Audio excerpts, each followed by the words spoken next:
On today's episode, I am debuting into the world not one, not two, not three, not even four, not five, not six, but 7 brand new pedals, and I think you're gonna like them.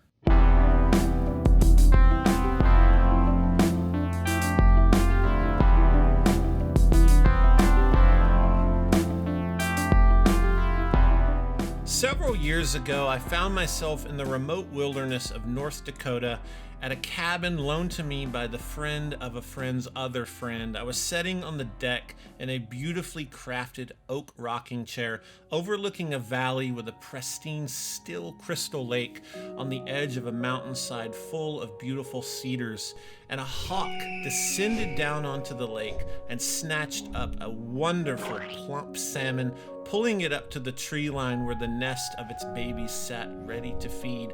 But at the moment the hawk dropped the salmon to the nest, a majestic bald eagle swept in with its talons, grabbing the salmon, flying away, and just seconds later it was hit by a bolt of lightning, struck dead, dropping the salmon into the waters from which it came. And at that moment I was struck with a question and with a problem I knew I had to solve.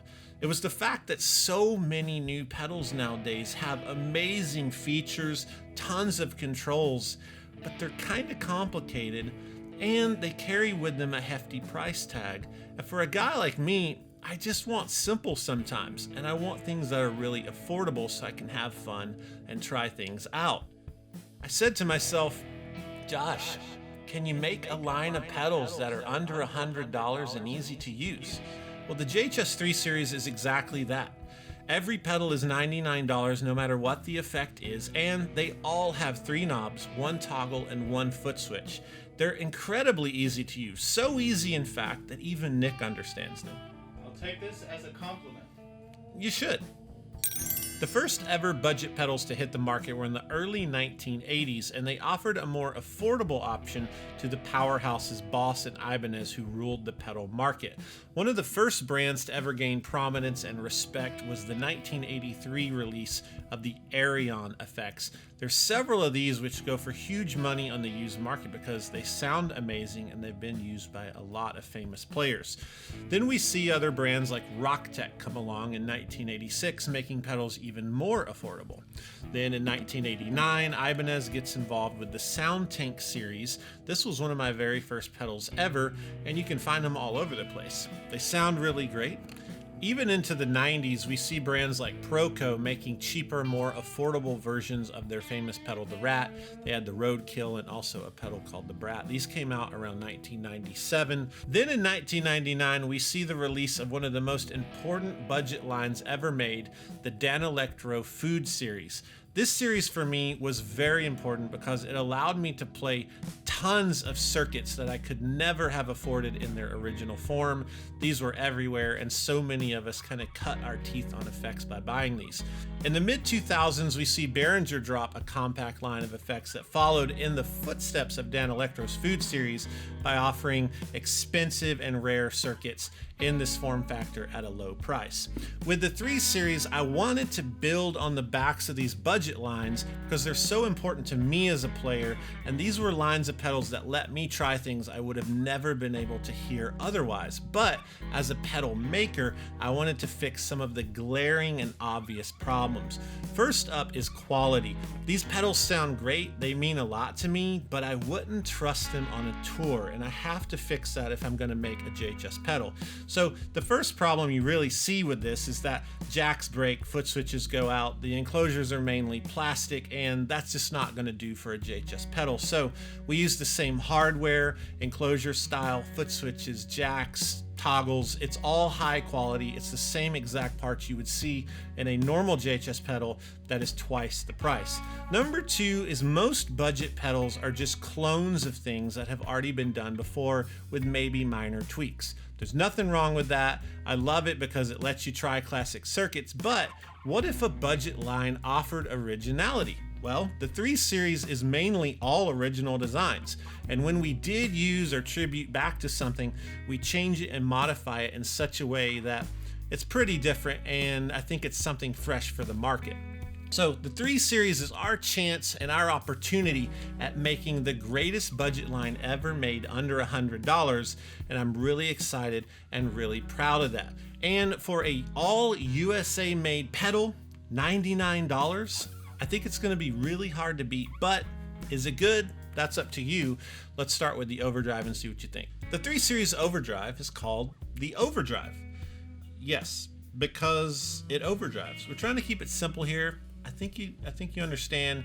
I know a lot of you wanted a fancy name with some clever graphic, whatever. Not gonna get it here. But what we do have is a fantastic overdrive circuit that uses soft clipping and op amp and kind of pays tribute back to all of our favorite overdrives from the 70s and 80s that utilize this topology. It has 3 knobs, a volume, body, and drive control. The volume obviously turns the volume up. The body control is really unique. I'm going to strum some chords and show you all the way off, all the way on. It's not quite a tone control. It's not quite an EQ, although it does those. And it's also sort of a gain structure knob. So we called it body.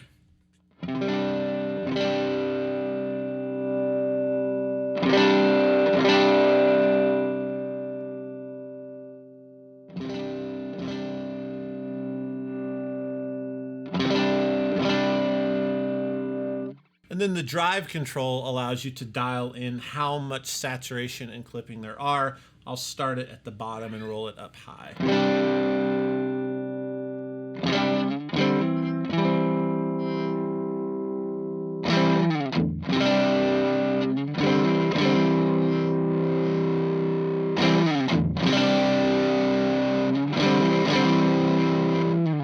And then we have a gain toggle, which gives you a different style of clipping, and it gets really, really loud. It'll blow your head off, and it's fantastic slamming into the front of a tube amp.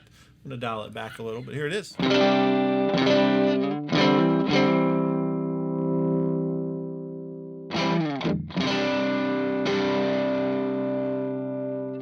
Enough twiddling around. Let's jam.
Next up is the 3 Series delay. It's called delay because it delays your signal.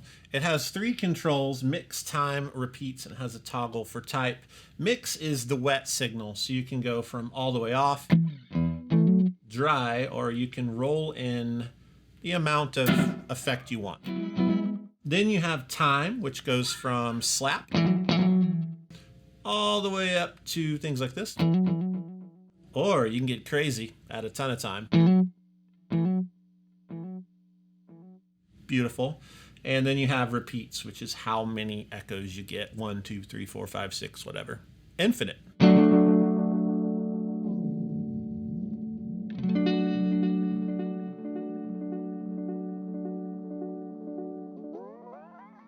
Very nice. And the type lets you switch in the down position from analog sounding dark, beautiful, kind of mysterious echo repeat to a clearer, more precise digital clean repeat. We're gonna jam on it. I'm gonna toss in the overdrive to make it even more interesting. Here we go.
The chorus is called chorus because it makes chorus effect. It has 3 controls: volume, rate, and depth.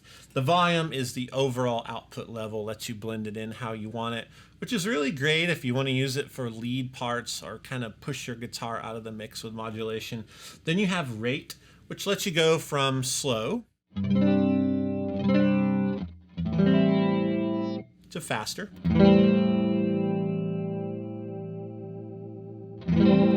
And you have a handy speed status LED down here.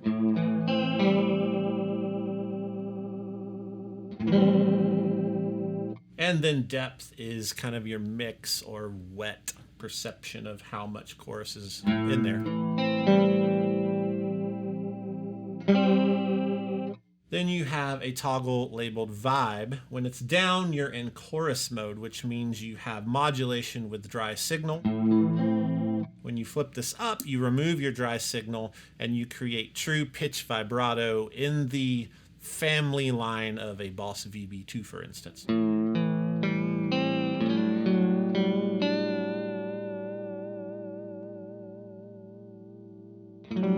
Pretty seasick and awesome. I'm going to add the overdrive again and play some Beatles wannabe tune. Let's do it.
Series Distortion has a name. Would you like to take a guess?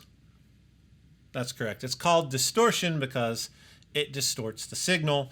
There are, again, 3 controls: volume, filter, and distort. I like calling it distort because distortion's a little too overwhelming. We want to keep it simple. Volume is the overall volume or boost of the circuit. Filter is an EQ tone sweep kind of thing. It's fantastic. And then distortion is your overall amount of gain distortion. Let's check out the filter. I'll start on the dark end and brighten it up.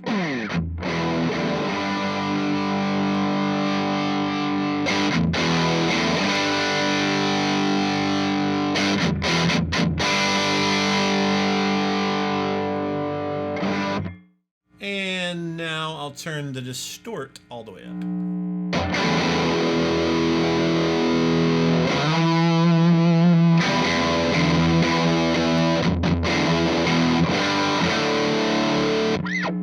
And we have a gain toggle, which gives you different saturations and feel. Down is kind of the heavier sound. Up is more of a crunchy, boosted sound.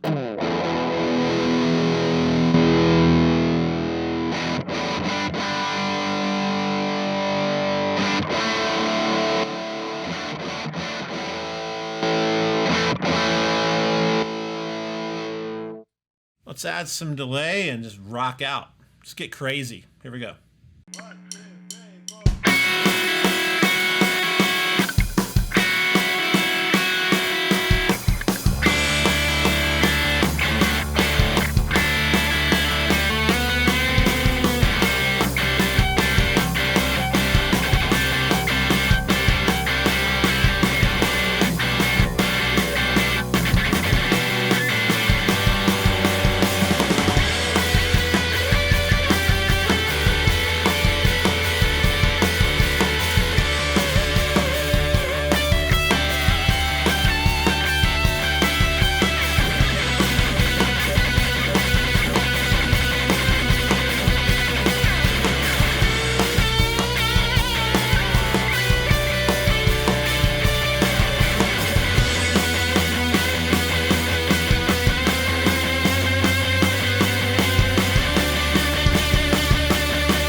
was interesting. Some might even say that was exciting. And because of that, we need to move on to the next pedal. It is the 3 Series Compressor. It's a compressor, and the name is Compressor because it compresses your guitar signal. It has 3 knobs: volume, attack, sustain, and a bright toggle. Volume is exactly what you think. It lets you turn up or down, and it also allows you to boost this pedal into your amp or other overdrives, giving you a really powerful tone shaping device that's useful in other ways than straight up compression. Then you have an attack control. The attack control is how quickly your guitar is slammed into the detection circuit of the compressor. So it's how quickly it responds and blooms out. We'll start with a lower setting on the potentiometer, which is actually more compression quicker, and then I'll turn that up. You'll hear the circuit get a little louder, but you'll also hear the compression take longer to actually swell in as I turn that knob up.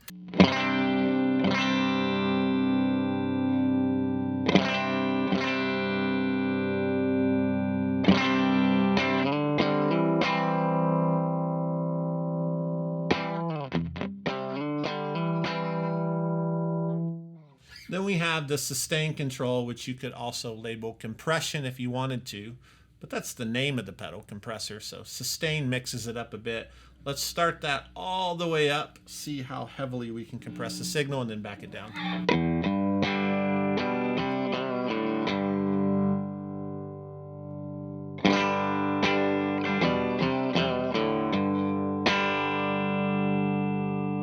Then we have the bright toggle, which is really helpful because compressor circuits based around this classic 70s topology tend to rob the high end. So I'm going to crank the sustain, put the attack where you hear the compression most, and add back in the high end that's usually always lost with these types of circuits.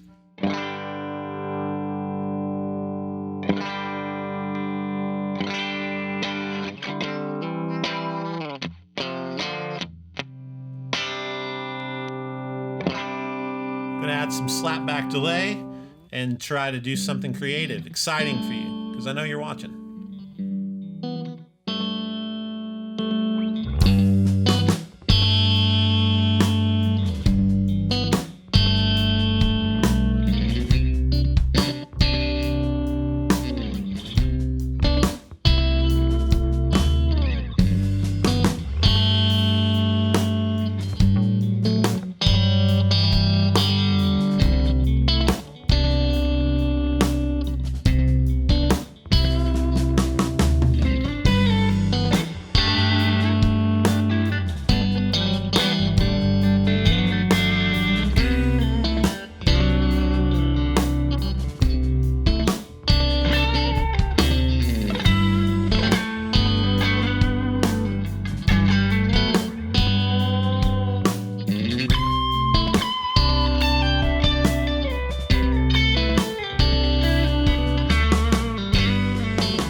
Next up is the 3 Series Reverb. I'm not even going to tell you the name because at this point we're like 6 pedals in. I trust that you're intelligent. It's a reverb pedal, and it has 3 knobs: verb, EQ, and decay, and it has a toggle called pre-delay. Now this one's exciting. It is a digital reverb that covers a lot of sounds that you love and a lot of things you didn't know you loved. You'll discover you love them once you play it. But it goes from, hey, I'm singing in the shower, I hope no one hears me, all the way to crazy ambient, never-ending verbs that are kind of like pad textures. Kind of like you're on the backside of Pluto and you're escaping your enemies. You can do either or. Let's start with the verb control, which is basically a wet-dry mix for how much reverb is in the signal. That's your I'm singing in the shower kind of thing. I'll pull the decay up just a little bit bigger shower. And then we're going to max the verb out. Pull the verb back. Just barely there. Let's put the decay, not quite Pluto, but out there, big. Pull the verb up.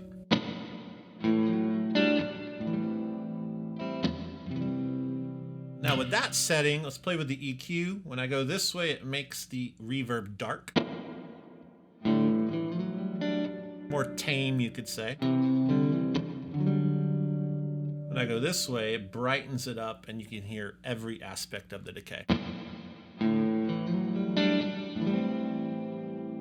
And let's max out the decay, go straight to Pluto, and just get nuts with it.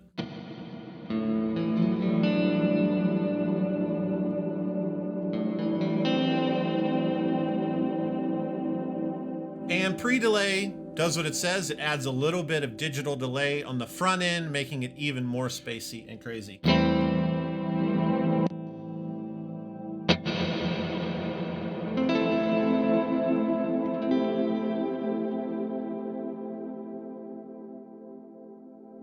Let's add some overdrive and do like a chill, smooth Space Jam. I said Space Jam.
Last is the 3 Series Fuzz.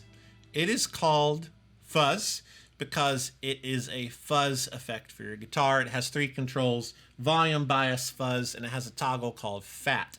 Now this is based around classic 1960s style 2-transistor fuzzes, and it's done in a way that gives you maximum flexibility from the circuit. It keeps it simple, but it gives you just enough to think you have a lot of options, which you kind of do, but you don't need, but they're sort of there.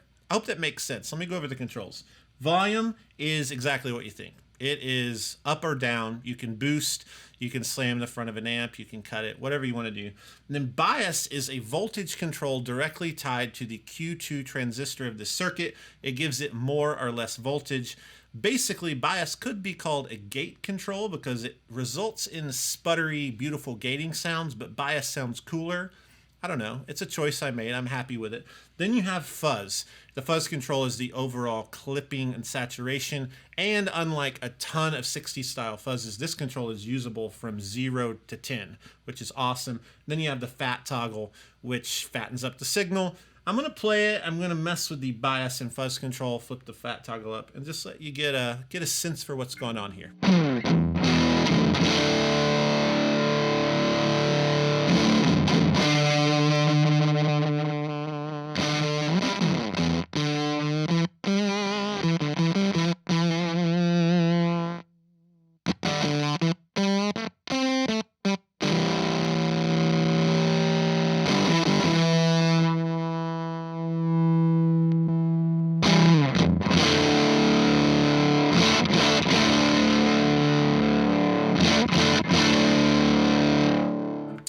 All right, let's do a jam. I'm going to add some chorus when I feel like I need it. And really, it's up to you. I think it's good. It's good. It's a good pedal. I think you're going to like it.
I'm excited for these pedals, and I'm excited for what you're gonna do with them because I made them for you.